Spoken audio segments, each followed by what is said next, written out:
All right, and welcome into the next edition of the Vegas Squares podcast. We are sitting here in a full studio. I have Spike being replaced by Tony Johnson on my left, and I've got Token Tony on the right-hand side. We want to thank everybody for listening. We want to thank our sponsors, 12-Ounce Sports Radio, VGK Pop Sockets, and ChaiPoker.com. Gentlemen, what's going on today in this middle of the week? It's Tuesday. It's kind of the middle of the week, right? Well, Wednesday, but yeah. Sorry. Might want to is it Wednesday? Right. Yeah. What the fuck day is it? Wednesday. It's Wednesday. Yeah, it is. Definitely that. So it is. It's home day. Yep.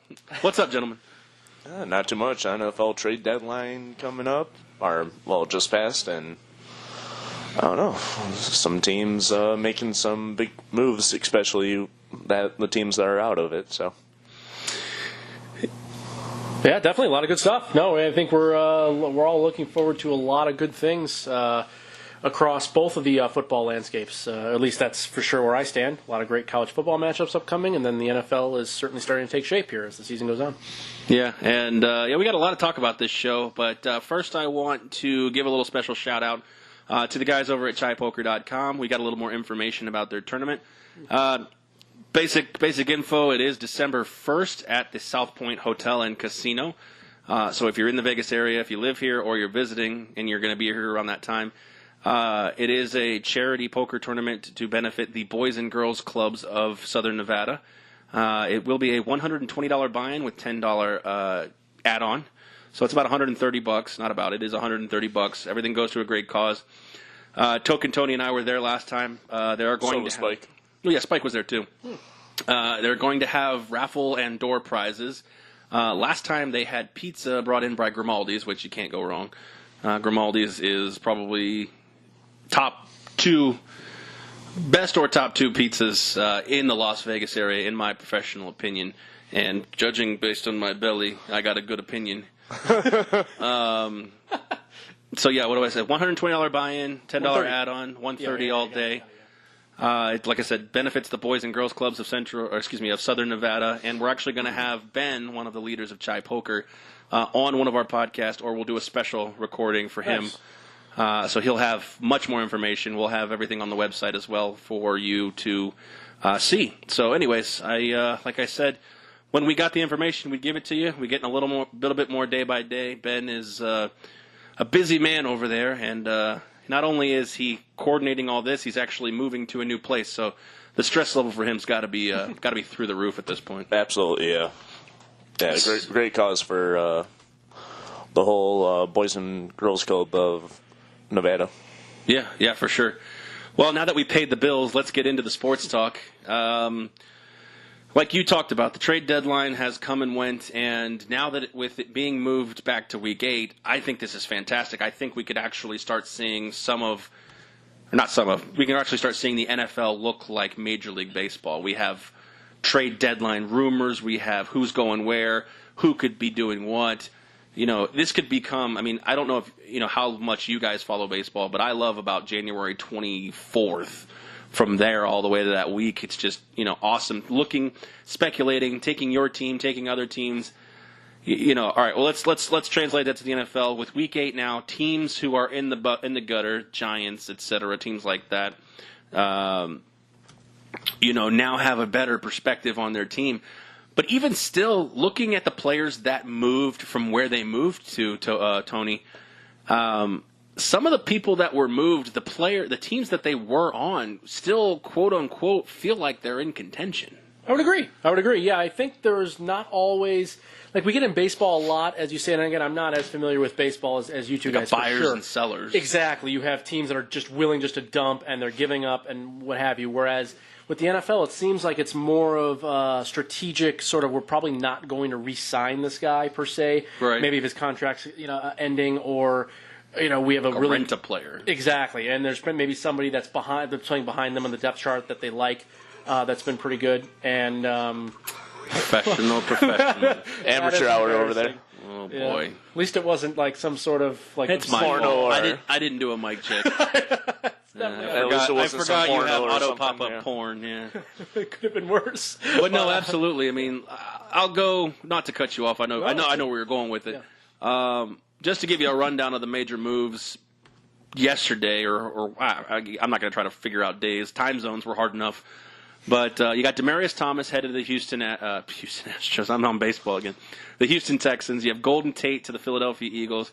You have Dante Fowler going from the Jaguars to the LA Rams.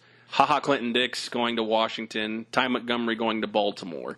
So let's kind of go over each of these individual moves. We'll talk about them a little bit and kind of give our takes or our thoughts and processes. My first initial thought was, and I didn't, this is kind of a snap take, is you have Demaryius Thomas going to the Houston Texans for basically a 4th-round pick, Golden Tate going for a 3rd-round pick. The Dallas Cowboys, now they're not going to lose sleep over this, but they literally gave up the most unproven guy in this field of receivers for a 1st-round pick. You're a Dallas fan, you got to be feeling shitty, but Dallas front office, I'm sure, is probably not too worried. What do you think? Yeah, I'm echoing exactly what you're saying here. I thought initially when it happened that it was completely obscene, and I understood there were some people that had the take that if you're planning on trying to acquire a main receiver at some point in the future anyway, are you getting kind of a 1st-round type of caliber receiver with Amari Cooper? So are you essentially kind of giving up that spot? And while I think that's an interesting way of looking at it, Amari Cooper is shown to not be a premium receiver. He had a very nice rookie season and seemed to be acclimating very well to the NFL. And then the last couple of years after that, he has done the exact opposite. So his drops are way up. He has not integrated all that well with the team. We know we've had some issues there that were, I think, well described by John Gruden as the start of the season began, that Amari was not really on point. And I think he shouldn't be regarded as this top-end, top-type receiver. Does he have that kind of talent? Of course he does. I'm not debating that, but there's been plenty of guys throughout the history that have had great talent, but just don't perform in the field. So, and Dallas, to me, and this is just my own opinion, I'm sure the Dallas management team doesn't feel this way, but they're sort of, to me, in a process. I don't see them at the end game right now, like where the Rams are at acquiring some players, or the Eagles, or teams along those lines. Even Washington that has started out so well this year, I think they're trying to play. There's a distinct end game. And Dallas, they don't have any receivers. Yeah, and Dallas, I don't see that with. I feel like they're just in a rebuilding process. They have a lot of good pieces. I'm not denying the fact they have some very good pieces, but to try to go for it sort of now, if you will, and give up a 1st-round pick, I mean, that is building teams through the draft is essentially the way you have to go. Because not only are you in a draw of trying to find the right player and utilizing your skills as a management team, but you're also going to get people for cheap because obviously they're going to be on rookie deals for a while. So it just seems strange to me. I didn't agree with it at all. Well, what shocked me more, Token, is the fact that I thought with the Amari Cooper deal, when guys like Demaryius Thomas, Golden Tate, etc., were mentioned or floated out as trade potentials, that I thought this 1st-round pick for Amari Cooper would actually set a higher market. And then we basically see DT for a 4th and Golden for a 3rd. Yeah. It makes you kind of wonder if you're Dallas, not kicking yourself at the Amari trade, but how would you feel if you're Dallas? And I don't want to spend too much time on the Cowboys. How would you feel if for a chance, if you could say, I'm going to throw a 1st, a 3rd, and a 4th, and I can go from probably one of the worst competitive receiving corps to the best. I could have had Golden Tate, Demaryius Thomas, and Amari Cooper. That would have been ridiculous, but yeah. Or even 2 of them. Yeah. And yeah, I'm more mad if I'm a Dallas fan that didn't happen than I am at the Murray trade happening. Yes, you're right about that.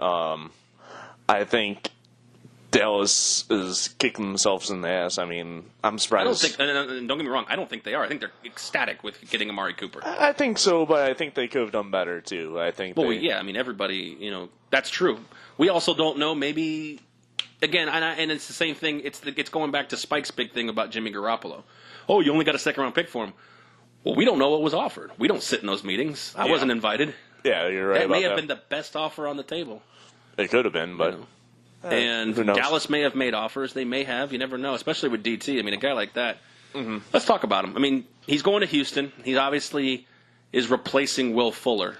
At this point of his career, I'm not comparing him to Will Fuller, but is he actually an upgrade in that spot? Because Demaryius Thomas isn't the guy that can do what Will Fuller can do, and that's take the top off of the defense. Mm-hmm. I would say very equivalent, I think.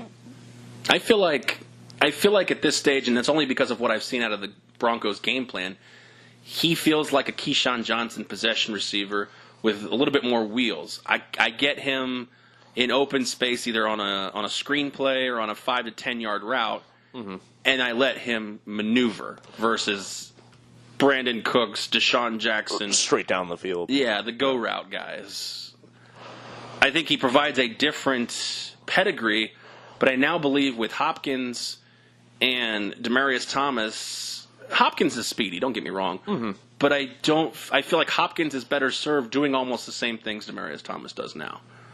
There's not the guy that takes the top off, unless they're going to say, "Hey, Hopkins, you're going to kind of fill the void that Will Fuller is now gone because Will Fuller is out for the year," which personally I would think is great because I have DeAndre Hopkins on 3 out of 4 fantasy leagues, so I'm okay with him being the guy to take the top off the defense.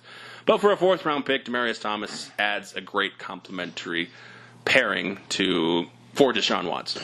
No, I absolutely agree with that, and that makes their status rise again in that division too, I think. Well, they were already trending upwards. They've won 5 in a row at this point. Yeah, but I mean that kind of slightly Jacksonville. cushions it too, especially with Fulmer out. So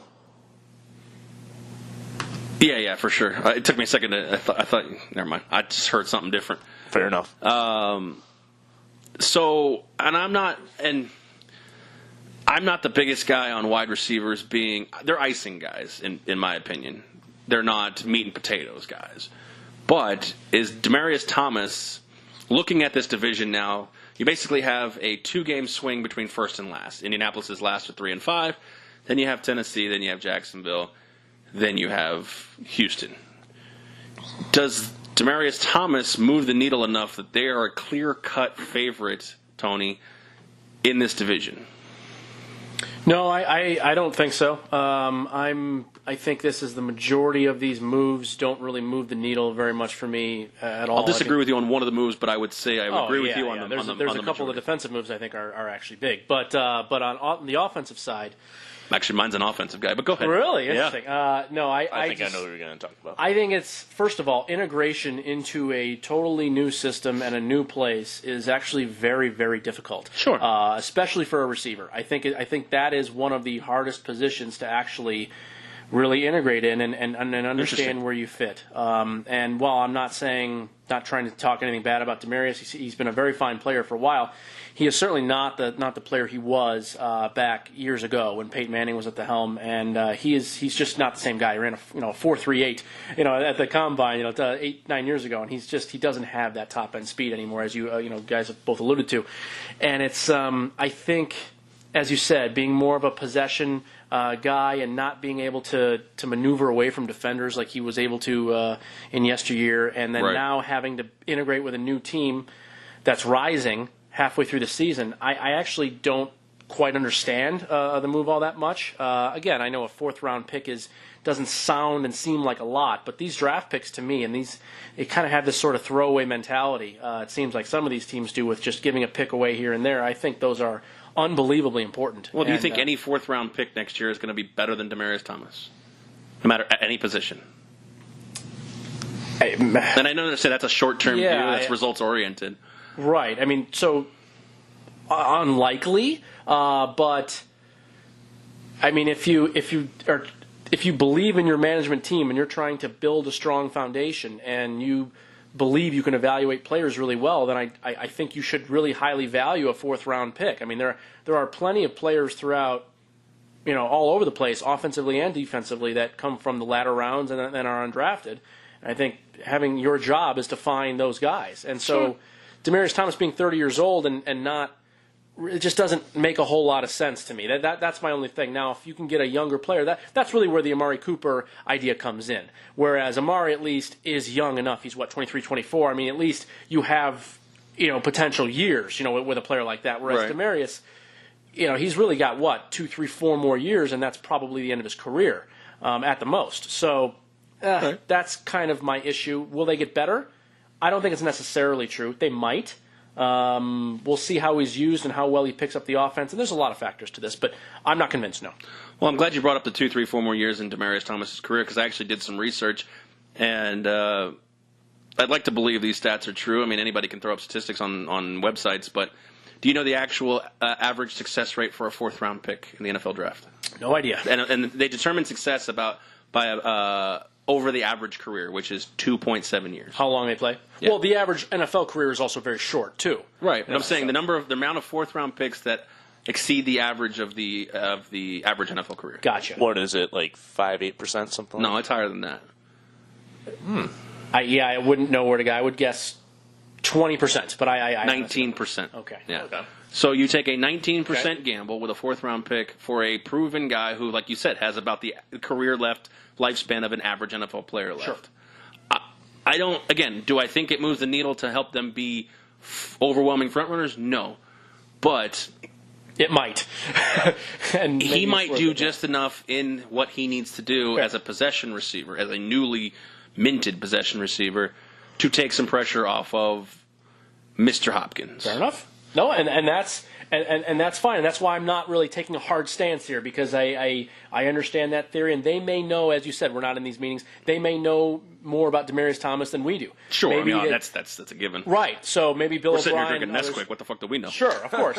No, but I'm just saying that they probably, I'm sure they've talked to him before, and they have an idea that maybe he will work in the scheme and what it is to be, and so. Maybe I'm off in my guess is Demaryius wasn't just a willy-nilly, well, here's a guy that, might fit in or whatever. My guess is they probably specifically targeted this player. I would guess, just based on how Houston has done some stuff in the past. So yeah, plus I don't know. that Kiki QT guy has been rising too. I don't know if you guys. Yeah, before his injury, he looked extremely good. And again, such a hard position to play as a rookie, a receiver, especially a slot receiver. It's he was impressive to watch for the first couple weeks before he got hurt, but he should be coming back too. So yeah, I mean, Houston, who knows? Maybe it's all on number 4. So yeah. I mean, yeah. You can't say that. For sure. You can't say they didn't provide him. That's the big piece of the puzzle. Yeah. All right. So this offensive guy I was telling you, I think moves the needle huge.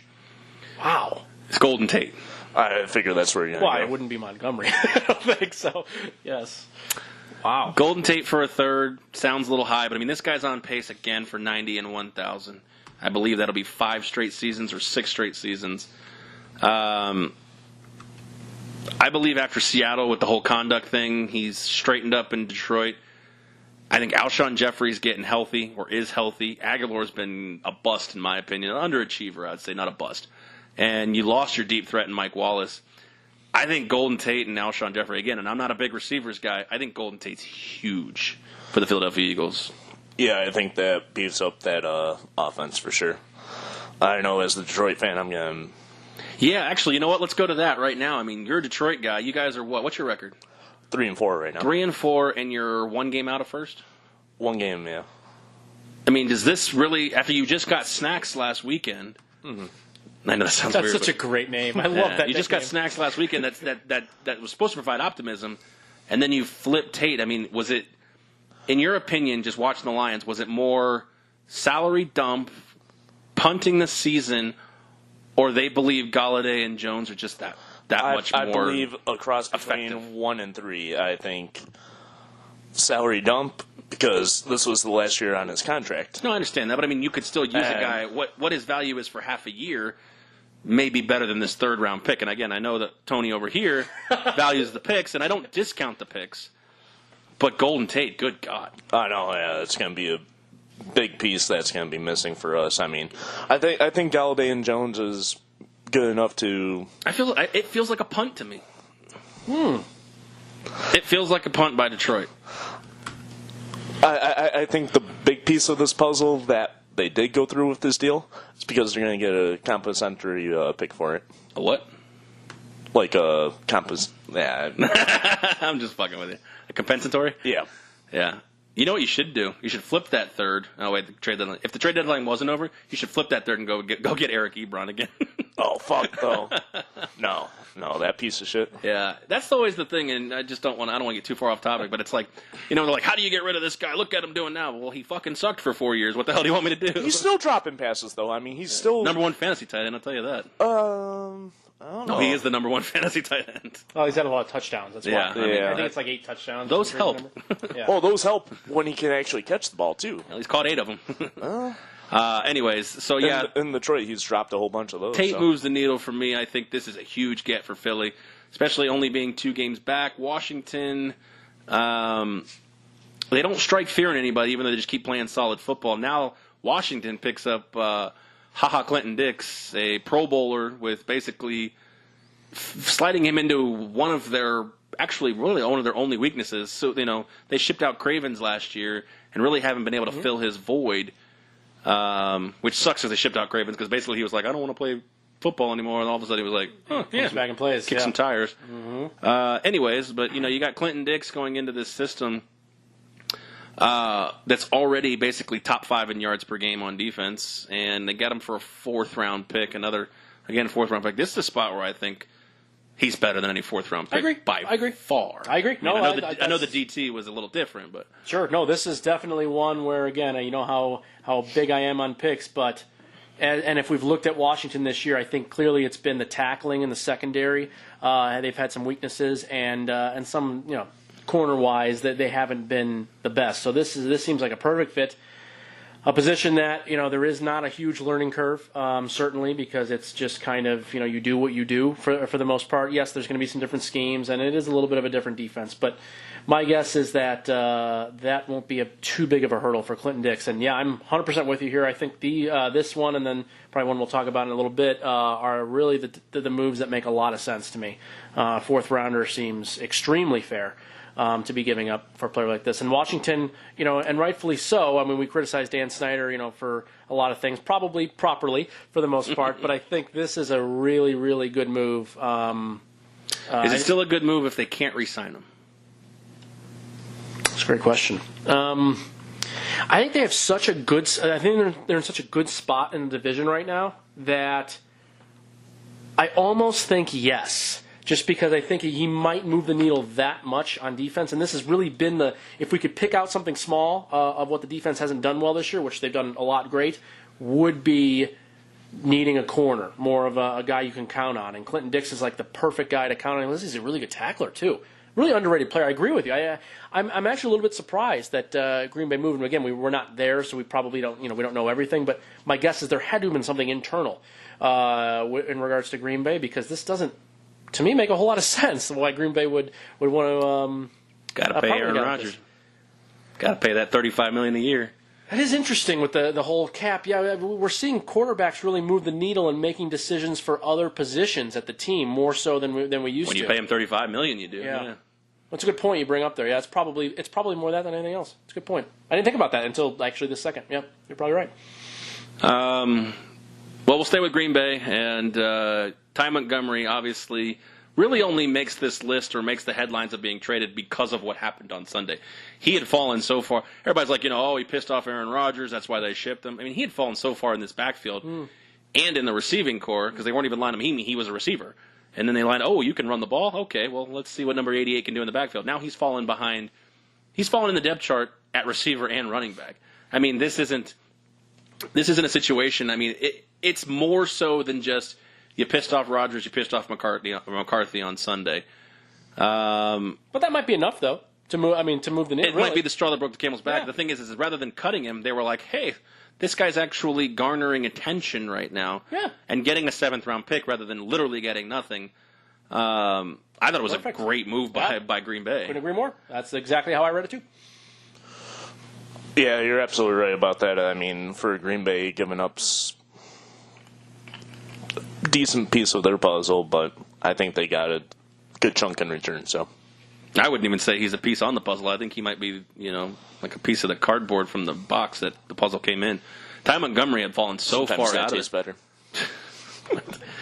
Ty Montgomery had fallen so far out of this that, I mean, again, Jamal Williams, nothing special. Aaron Jones is not what I thought he would be, and apparently what Aaron Rodgers thought he would be. and you can't even crack those guys. I mean, Tyler Montgomery was playing on average 6.5 snaps per game. So, I mean, when you think about how many plays offenses run, that is virtually irrelevant. 8-10% maybe. Well, usually, what is it? It's like 70-something plays an average NFL offense runs. Something right I haven't around looked that, this year, but it's not something. Yeah. So, I mean, I say kudos to Green Bay on this one more than the head scratcher. Again, the Ha-Ha Clinton Dix to me screams not going to be able to pay this guy because of Aaron Rodgers, and also they had to know basically either that they weren't going to pay him or he wasn't going to accept what they were offering. So, hey, get the fourth.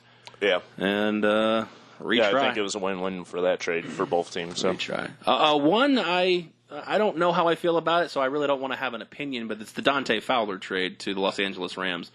I mean, you got a guy who 3 years ago was the number one pick, tore his ACL rookie year, did not play.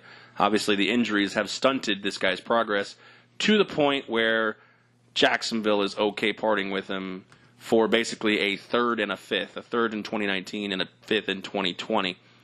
I don't know what to make of this. I mean, is it really, he wasn't really one of the guys on this defense last year or this year that made Jacksonville defense. But now he can actually, in my opinion, in Los Angeles, be exactly what he is in Jacksonville, and it's not expected to be. He's not going to be Aaron Donald or Ndamukong Suh, and he doesn't have to be, and that's okay. In Jacksonville, he was expected to be. The question is did the Rams give up too much, Mr. Picks? It's a good question. Well, I mean, to me, I thought he had an excellent season last year because he actually had 8 sacks and a bunch of tackles for loss in relatively limited time. He was really only on the field about half the time over, I think, 15 games. Can't stop the run. Well, but that's not essentially his major role. Right. I'm just saying that's why, first and second down, you're not on the field. Sure. I get it. But for the role that he had, I think he was quite good. But when you're the number 3 pick, more is expected. Sorry to interrupt, but yeah, no, I mean it's true. It's true in a way. I think we've seen great pass rushers that have succeeded. Maybe not have been as high of a pick. So maybe we can go back to the theories. Well, should he have been a number 3 overall pick? Well, probably not. But I understand, kind of compartmentalizing and trying to find guys that are good at certain things and just plugging them into where they can help you. And I think that's where Fowler is kind of at this point in his career. And then you brought up the fact that I was going to actually say was the injury factor. I think that Jacksonville is kind of a bit scared in the injury factor. He's already had 2 injuries for this team in less than 3 years, and I'm guessing that they sort of don't want to have to take the risk at this point. He's going to be up for another deal soon, and it's just let's see what we can do. Now, on the flip side, a 3rd and a 5th round pick. Seems like LA's punting immediate future for now. I think so. And so, again, while I'm always a proponent usually of garnering picks in these situations, LA might be the only spot here, because I think they're clearly the best team in the NFL, that if they feel like they can actually improve a little bit in a move and not have to mortgage a distinct part of the future, which is not a massively distinct part of their future, I think it's probably the move that should be made, because they are clearly in the driver's seat, in the NFC and beyond. And so for them, I give them a little more leeway in this sense because I think they're really seeing the prize right in front They're of them. an isolated team that would be able to do this. Because, yeah. I mean, the 2025th, again, like those... I wish I could remember all the numbers, but if a 4th round pick is 19%, a Sure. 5th round pick's got to be even lower than No that. question. And a 3rd round pick's obviously got to be slightly higher. I think even I remember the 1st round pick was only like 47%, Sure. which sounds low compared to how many 1st round picks we get. Absolutely. Well, injuries are just such a huge factor in this game. So, yes. But, I mean, Dante Fowler, like you said, especially, like you said, he's got a contract coming up. If he's not needed to perform like Aaron Donald and Ndamukong Suh, he could actually be re-signed to take Suh's place. Suh ain't coming back after next year. Nope. Not at that price tag. No so, way. I mean, theoretically, this guy could become Ndamukong Suh. And they're not paying a quarterback there at this point. Not yet. How many more years they got with that? 2? I think it's 2. I think it's 2 after this one, right? Yeah, I think so. You get the 4 years, you get the 5th year option, but the 5th year option is usually like $20 million or something like that. Yeah. Whatever it is, especially since he's the number 1 pick, I think he's I think it's 4 years standard contract, whatever he's locked into, and then it's a 5th-year option at right. So you should have 2. Almost superstar money. We'll see. I'm not sure that they're going to continue on with Goff after the 5th option. My guess is, with the way Sean McVay operates, that he'll restart with somebody else, because I think he has that much faith in what they do offensively. But we'll see. I mean, I don't know. I don't know if I think their whole goal, by the way, is going to be to not have to pay a quarterback. Fair enough. On his tenure. So we'll see. I mean, I could. Well, like you said, if he wrong. can keep loading up on guys like Sue, Talib, and Peters, etc. Yep. You know, that's my thought. Exactly. So yeah, no, I totally get it from the Rams' perspective, at least for me. So let's actually. Is there anybody else who you want to talk about? You guys want to talk about who actually was traded? I don't know how many other people were traded. I don't think there was really much. Snacks. We talked about all those guys on the last podcast. No, there were only 5. There were only 5 trades, and we nailed all of them. We nailed all of them. Nailed it. Let's talk about the guys who were not moved, who you may be surprised by, you may not be surprised by. First guy I was surprised he wasn't moved, given the fact that no matter how you try to size it up, Buffalo is not hiding the fact that they're in rebuild mode very well. And that's actually LaShawn McCoy. I actually thought he'd be moved for anything and everything, and I actually thought somebody would be willing to overpay him. Tampa, Philadelphia. It's hard to feel bad for a guy making so much money, but it feels unfortunate for a guy who's stuck in this rebuild right in the back end, the back 9 of his career, when he actually still has the ability to provide something for a team that needs. I mean, let's just take Philly. He could go back to Philly. Their running game's been tough. I mean, you got Smallwood there, you got Clement there, and you got that other guy, Josh Adams. It's nothing special. Not saying LaShawn McCoy is going to be head and shoulders above, but I believe he would have added something to somebody, and I felt like the Bills kind of owed it to him. You're not keeping this guy long term. When you're ready to start competing again, or when Brady retires, or whatever your end game is, LaShawn McCoy will not be on this team. I felt like it should have been better now than later. I kind of agree with that. Maybe just no teams really wanted him for the value that he's getting paid. I mean, that's maybe what I could kind of see, but. Well, that was my question. I thought somebody'd feel a call, but that's the question. I mean, did anyone actually offer anything, or what were? It's kind of one of those things like we talk about. Hey, the Rio's up for sale. Oh, great. What's the number? X. Well, what the fuck? I ain't buying that for. Doesn't matter, right? Yeah. Okay. Well, you could say, oh, well, no one called, no one offered, but if you're already floating around a second, nobody's coming for a second. But he's a 30-year-old back. It's just that's that number where downhill from there. He just felt like there's a guy we're going to talk about later. Obviously, I mean he's the elephant in the room. He just felt like this guy was the Diet Coke. LaShawn McCoy was the Diet Coke version of the guy we'll talk about later. He was like, okay, I can't get this guy because artificial or no? No, he's just not as sweet. I see. Okay. Oh, and I'm talking about Le'Veon Bell. Obviously, we'll get to that. Soda. Right, I got you. That was your input. I don't drink soda. You know what Diet Coke and Coke are, asshole. I just wanted him to keep elaborating about the weird soda reference, although I did. I like the weird flavors. Yeah, you're both a bunch of aspartames. Anyways, well, fuck it. I already let the cat out of the bag. Oh yeah, this is such a big surprise. Let's skip through it. Le'Veon Bell. What now? Well, he's going to have to report at some point, right, by week 10, I believe. I mean, because otherwise he won't be a free agent next year. So I assume that otherwise this process starts all over again from my knowledge of the situation. So he's going to report. But that's only if they want to tender him another offer, though, next season. No, but I believe to actually be a free agent, an unrestricted free agent, you have to play X amount of games this season, the previous season before. Otherwise, you don't become an unrestricted free agent. What would he become?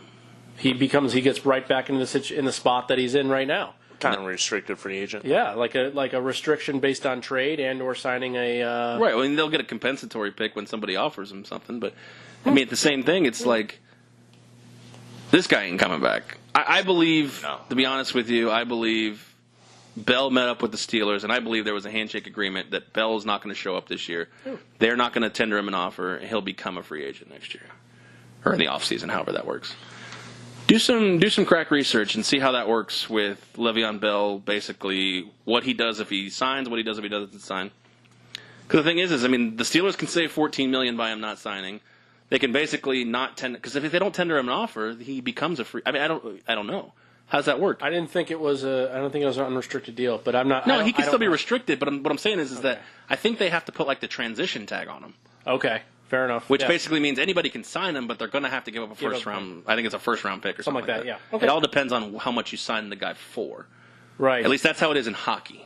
I'm not. I don't want to overlap sports, but in transition, in hockey, if you sign the guy a restricted free agent, if I'm the Lightning and you're the Bruins, if the Bruins sign my Lightning player for, I believe it's like $8 to $10 million, you have to give up 2 first round picks. Right. You know, so I don't know what the compensatory packages are in NFL, but that's my theory. They're just going to slap that transition tag on them and let somebody else go sign them and give up a first-round pick or a second or whatever it is. I don't know, but I don't think the NFL picks are going to be that high. Got it. Yeah, no, basically what you're saying from what I'm reading right now for someone that has like studied the contracts and all this stuff is basically what you said is that if they come up with some sort of agreement behind closed doors. First of all, it's against the collective bargaining agreement. Yeah, but apparently it's common. Yeah, but it happens probably more than we think. And then there would be a way. Yeah, if the Steelers, that's pretty much exactly what you're saying. That if the Steelers then rescind the franchise tag, then he would be able to sign, and then a pick would be. Yeah, that's basically it. So maybe that's what they've done. Yeah, maybe you're right. That's what I'm thinking. I think the Steelers. He came in because it's weird. He would say, "I'm coming in," and then he actually went to Pittsburgh, and then literally. Did he actually go there? We know that? That's what they said. They said he met with Pittsburgh Brass. Got it. And no tag was signed, no agreement was in place. Fair enough. It feels to me like they were like, hey, just, Connor's doing fine. You want what you want. We'll get what we get. We'll save $14 million. Everybody's happy. Wow. He just gave up a season of so much money, though. It's unbelievable. It's unbelievable how much money. And the funny thing is in week 2 and 3, everybody laughed at me when I'm like, this is a bad move. To give away $14 million in a career that I agree. The question is he's obviously gambling on himself. That's clear and present. But he believes he's going to get a fully guaranteed contract at 27 years old. I don't buy it. No way. No way. I agree. But, I mean, I guess he's going to get what he gets. And my mom always said, you get what you get and you don't throw a fit. So I don't want to hear from him if he doesn't get. Oh, he'll throw a fit of some sort. Well, this is Le'Veon Bell. They're fucking, whatevers. So, all right, well, this is the one we talked about on Sunday. I made a relatively, quote-unquote, bold prediction that I said Jameis Winston would be a Buffalo Bill on Tuesday afternoon. That didn't happen, obviously. But 4 questions I have. You can answer them together, separately, in any order you'd like. Okay. Did anybody even really want him? Was he actually available? Will he play again this season? And will this cost the GM and coach their jobs? What are you doing? He looked like he was ready to fire at this question. Oh, okay. I'm sorry. Yeah, Did you need me to repeat the questions, or you got it? I think I got it. Okay. I'm sure a few teams really wanted him. What Tampa Bay wanted in return for him was probably overpriced. Probably cost at least one of the two their jobs. The GM or the coach. I'm not sure which one. Probably the GM. I think he will play this year. Somehow Fitzpatrick is tearing up a game and have a 40-point lead, but Winston. Yeah, that's. That's technically correct. Yeah. Well, actually, you know what? I'll even gamble and say the Buccaneers will never have a 40-point lead this season. I think I can go on a limb in that one. The defense is so bad. Yeah. How do they get up 40? They're up 14 with 3 minutes left, and Winston just running it and killing himself. Wow. Would you like to take a stab at these questions? Tony, baby. Tony, yes. you did a stretch. You did calisthenics before you answered my questions. That was fantastic. If you want me to answer all 4 questions, I would like them repeated. Yes. All right. So go ahead. Did anybody really want him? Was he available? No. Will he play again in 2018? Will he start again in 2018? No, yes, maybe. And will this cost GM and coach their jobs? At least one. of them, yes. I think they're hand in hand, but yeah. I mean, Okay, if they're hand in hand, then yes. Then my answer will be they yes. both came in together. Oh, they did. Okay. Fine. Problem is, I don't know enough about number that. one quarterbacks who bust cost you your jobs. As it should. As it should. You just can't take a number one overall pick and have him bust this bad. Not only on the field, but off the field too. That stuff matters. And no, he's. The thing is, his number 2 pick was Marcus Mariota, and as much as he's not a lighting the world on fire, he's not a bust. Just, not at all. Not just yet. No, he hasn't improved as much as you would like, but he's also a guy that doesn't do anything. I actually would say he's regressed. Not as bad as Jameis. He doesn't make the mental errors as Jameis. But if you look at his statistics, he has regressed statistically in his career so far. Marcus Mariota. Fair enough. I'm just pure eye test. And I do like the no red zone interceptions in his career, which is nice. The eye test for me is that he is like a poor man's Alex Smith. He just doesn't take enough risk, and he's not accurate enough with the ball in spots where he needs to get to that point to be better. But yeah, the fact that he doesn't make a lot of mistakes. It's funny you call Alex a poor man's Alex Smith, right? Who's a poor man's everyone else. Everything else, right? No, but I mean, Alex has been such a nice quarterback for like the last 5+ years now. I mean, he's very good. So yeah, Kansas City, absolutely. In the last couple of years in San Francisco, you're right. No, absolutely. No question. Yeah, no. So the question is no. I don't think any teams were interested, just based on the fact that they would have to give up some draft picks for this, and nobody really wants to deal with the whole Jameis Winston situation at this point. I do think that off the field stuff, as these years progress and as the political correctness and continues on, I think that stuff really actually starts to matter more. And I think there's a lot of teams that are just like they hear the name and they turn away, and it's just a turn back because they off field. Yes, I think there's a big portion. And again, now I'll correct myself here in this sense. If he was an all-world type of quarterback and he was dominating, well, yeah, yes, we've of course. had that conversation. And that's always you can play. You got a spot. That's it. I agree. So, but if you're going to falter, and not only has he faltered, I mean he's faltered badly, throughout his career so far. That I think it's just an easy thing to turn your back on. So I would say that I'm sure there was an offer. I'm sure they were ready to deal, obviously. But no, I don't think that anyone was interested in. And I'm not usually for coaches. I try not to scapegoat coaches and things like that as much as some of the others. But it looks like at least this tandem, the way that the GM has put the Bucs together, and Dirk Cutter has not impressed me at all throughout his tenure. So he's the quarterback guy too. Exactly. Would you put more blame on, Winston or Cutter? And I understand. I mean, it depends on your school of thought because players play and coaches coach. But, I mean, this guy was, correct me if I'm wrong, he was a little bit of a quarterback guru. I would say, quite a bit. Yeah, he did some, he was the Atlanta genius. Mm-hmm. So, I mean, I'm still going to put more on the player itself because I don't think that Dirk Cutter's system or anything is graphically wrong. I don't think he's not out of the box enough, and he's not thinking as forward as some of the other great coaches have.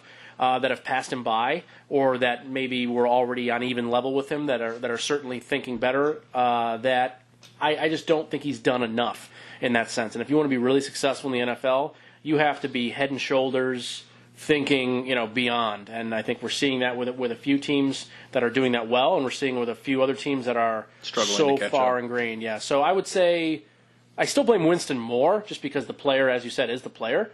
And as a first overall pick as a quarterback, you should be able to make all the throws, and you should have games you take over and you go out and win games. And he hasn't done that. So that's where I would assess the blame. But yeah, I think you're right. It's probably a tandem deal. Then they're both definitely gone when the season ends. Yeah, my answers to this question are, did anybody really want him? No. Okay. But was he available? No. Ooh. Will he play again in 2018? Yes. I believe he will start a game going forward in 2018. And I believe, yes, this will cost the GM and the coach their jobs. I believe what you're saying. Nobody really wanted him because if anybody did want him, they'd want him as a backup. And he now has the sniff of a Kaepernick. The circus is more than the actual play on the field. Sure. Whether you agree with Kaepernick can play, whether you agree Jameis Winston can play, it's the Tebow factor. You want to call it Tebow, you want to call it Kaepernick. I don't want to bring the circus to town. And as far as Jameis Winston, you're right. There's towns he can go to where people are very off-put. Fans could be very off-put by you bringing in a guy who, name it, theft, rape, sexual assault, call it what you will. I don't believe he was available because everything that I read about Tampa Bay football, The Glazer family loves Jameis Winston. That doesn't make any sense. It doesn't. They don't make a lot of sense. Oh, okay. Trust me, they've done things backwards a lot in their day. Okay. So I don't believe he was available. And again, I don't know how much. I mean, Jason Light can pull a trigger and, ask for forgiveness later. I don't know. I don't know how that really works. I'm sure the Glazers would have been like, you got a first for him? Oh, yeah, we're good. But that ain't happening. No. But I don't believe he was available based on my experience with upper management. I'm just saying, if Jason Light came back with a first-round pick for Jameis Winston, the Glazers could probably be like, that'd be awesome. Yeah. But we'll give him up. Yeah, they sure, love this guy. They love this guy. Why? Do you honestly know why? Because that literally makes no sense. Why would that? Why would an ownership group or family or whatever they are be so attached to this player in general? And whether it's Winston or not, I'm just surprised.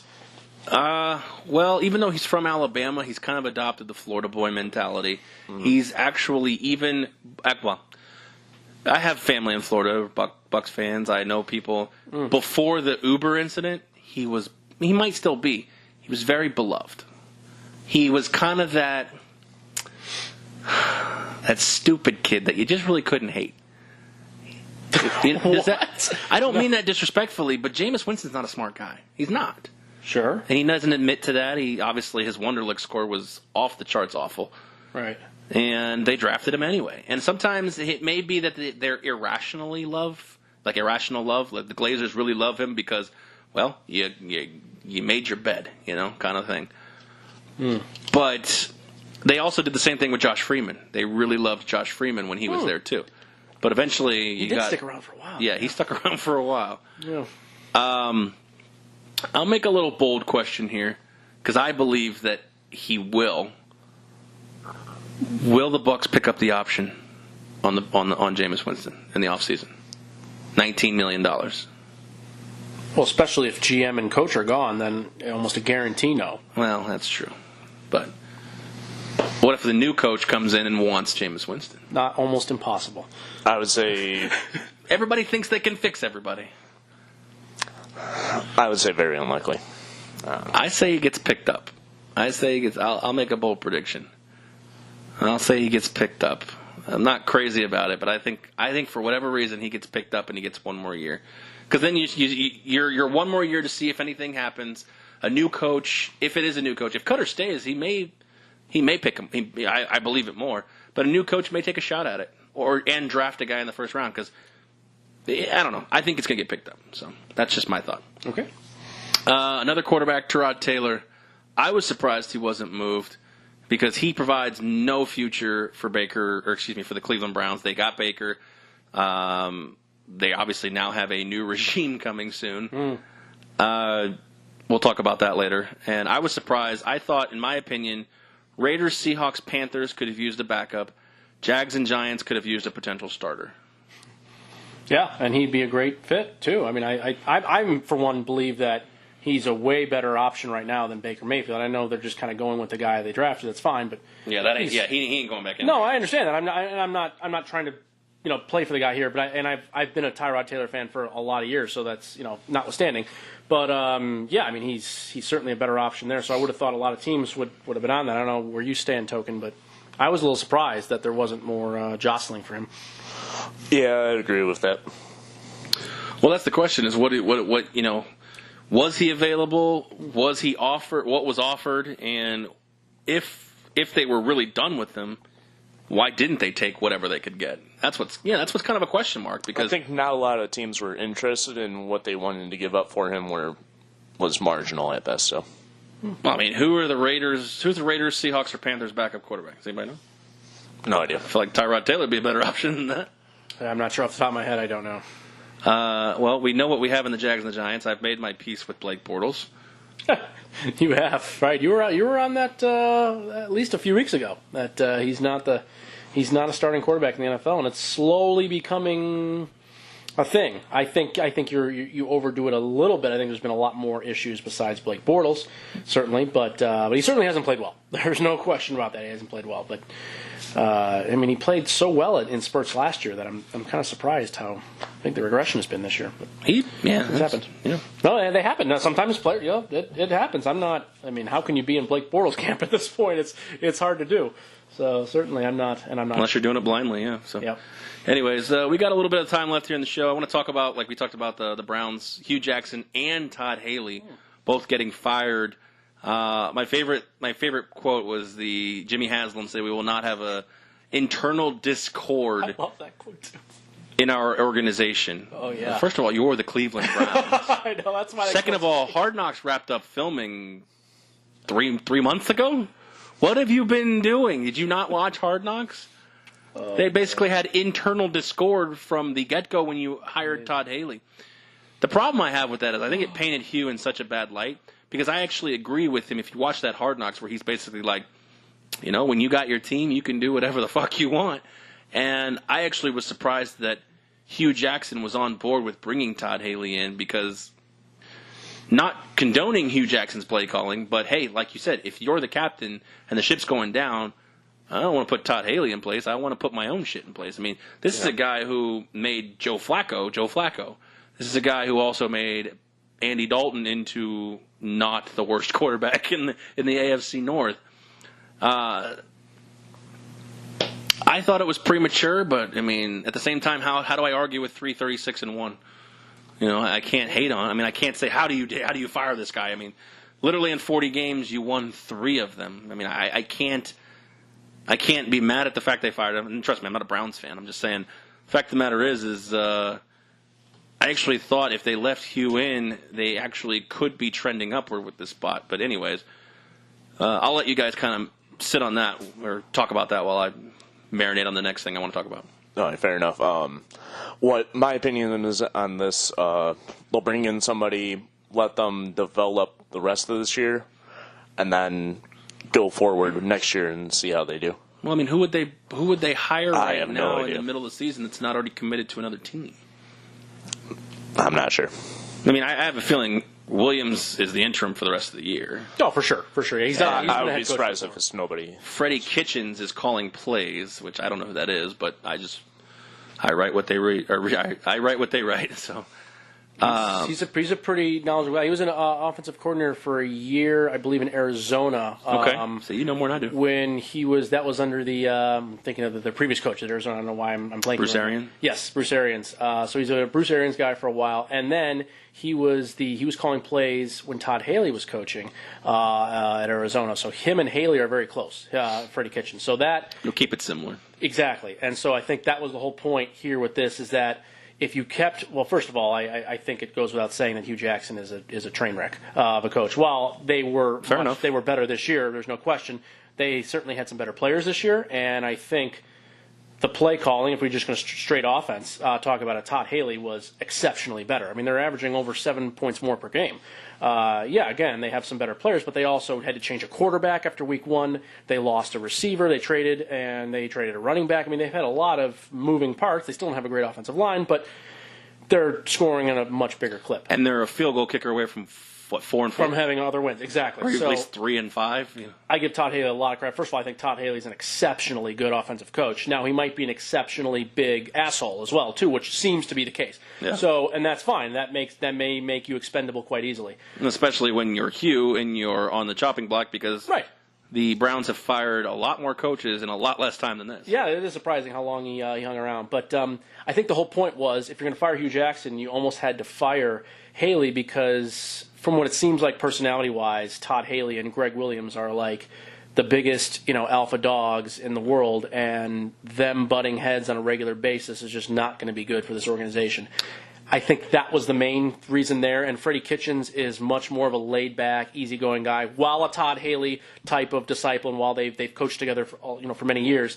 I think that was the easier transition there, and they went with Greg Williams coaching the team instead of Todd Haley, which for whatever reason, I don't think it matters a ton at this point, but they had more faith in Greg Williams being able to lead the team the last 8 games or so. I'm glad you brought that up because actually a solution, in my opinion, especially because it's so unconventional and unorthodox, it actually may work for a team in so much turmoil like Cleveland, is actually doing something along these lines where you have I don't know how it would work as the one voice be-all, end-all, but actually having a defensive coordinator and an offensive coordinator kind of be a co-head coach.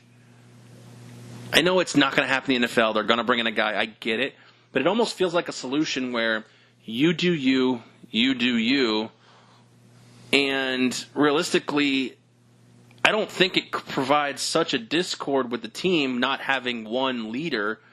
It almost provides more of a semblance of, all right, this is our path, this is our path as offense and defense. We come together for the greater good, but we have different visionaries in Freddie Kitchens and Greg Williams. There still has to be somebody to put it together. I mean, you have spots in games where it matters what you do offensively, for defense and vice versa. I mean, there's going to be an interplay there. Right, and the thing is, but at the same time, I mean, a lot of coaches get that so wrong because they want to make the decision. Do you feel like something where Kitchens and Williams, just using them because this is the thing, is there ever a solution going forward where two guys can be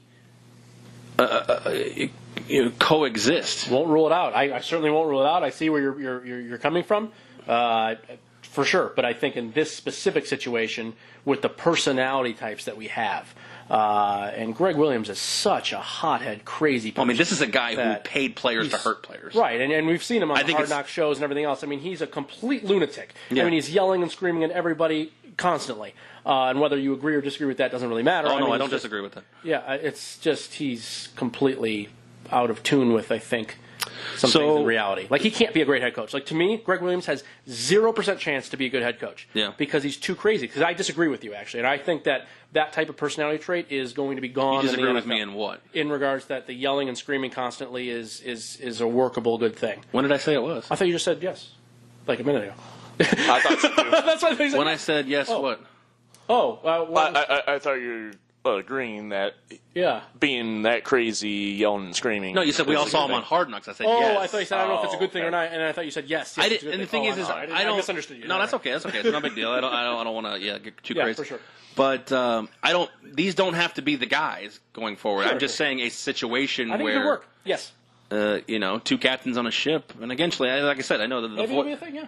You never know. The Browns could use a change of pace. Mm-hmm. Yeah. We got a couple minutes here. If it broke, fix it. Yeah, for sure. Couple of betting favorites in Vegas to replace him are off the charts, but there actually are more viable. Got about 2 minutes here. I don't know. Interesting. I haven't looked at that. This is fun. The betting favorite is Sean McVay and Bill Belichick. 0% chance. Either of those are happening to be the coach in Cleveland. Bill Belichick? The betting favorite is actually Sean McVay because he's from Ohio. I And Bill Belichick, see that, but the narrative on Bill Belichick is that he may go back for unfinished business. I don't see He's fired by this team. He's not going to want to go back. Yeah, exactly. So, McVay is what? Who's coming out with those odds? The Browns? I don't remember. It was on Twitter somewhere. It's probably the Browns. But realistic options to replace, in my opinion, are Mike McCarthy if he gets fired in Green Bay. Makes a lot of sense. Dave Taub, who's a Kansas City special teams coach, who Dorsey's familiar with, and actually people liken him to a John Harbaugh type. Absolutely, yep. And Rams quarterback coach Zach Taylor, and that's just because he's a McVay disciple. He's just a sexy candidate. He's a young guy, too. He was just a quarterback in college, like Miami of Ohio. What about Jason Garrett? That wasn't Zach Taylor. That was... Zach Taylor, yeah. No, that was Zach... He's sure? Oh, Desert? Was that Zach Dysert. Yeah. Oh, it was Dysert. Was Taylor the Cal guy? I don't know. Anyways, that'll be on another podcast. Confusing my Zachs. Okay. Yeah, that was Zach Morris of was that Bayside High? Bayside High. But anyways, I like those three options. Those were the three of the 10 that I saw, including Belichick and McVay, that I picked. So I think Montgomery is probably the likable candidate for that. I don't know who Montgomery is. You mean McCarthy? McCarthy, yeah. Yeah, it makes sense just because of the track record, but you never know. I mean, closer. McCarthy worked with Dorsey, so I mean, again, it's all familiar ties. When these names come up, they could go in a complete opposite direction. You never know. Who knows? So, anyways, probably don't even know. Well, that's true. They have no idea. Man, an hour goes fast, man. We are out of time. We want to thank our sponsors, 12 Ounce Sports Radio. We want to thank VGK Pop Sockets. And we want to thank Chai Poker. And again, if you we'll have more information on that charity poker tournament at South Point December 1st as we get it. If there is any more information, we will give it to you. But at this time, we want to thank We just did the sponsors. Yeah. We want to thank the Cleared it up. sponsors. We want to thank the listeners. We want to thank Token Tony. We want to thank Tony Johnson for coming aboard. I'm a little thrown off here. I mean, I don't know. Whatever. Whenever Spike's in the room, he calms me because he's a fucking asshole. Wow. I'm just kidding. Spike. Anyways, we will catch you on the next episode. It's been a pleasure for Spike, for Token Tony, for Tony Johnson. We are out. I am Aaron.